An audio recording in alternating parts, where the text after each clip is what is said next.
অনেক সময় দেখবেন অনেক মানুষ অনেকজনকে ছোট করে কথা বলে। অনেক মানুষ দেখবেন কথায় বার্তায় কাজে আকার ইঙ্গিতে অনেকজনকে ছোট করে কথা বলে।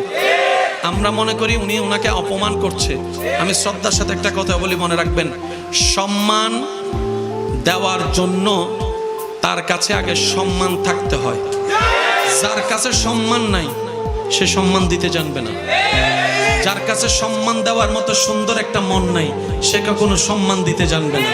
তো কাউকে যদি দেখেন আপনাকে অপমান করছে, আপনি বুঝে নিবেন তার কাছে দেওয়ার মতো সম্মান, বুঝার মতো সুন্দর মন, মাফ করার মতো বড় অন্তর, ব্যর্থতা তার, ব্যর্থতা আপনার নয়।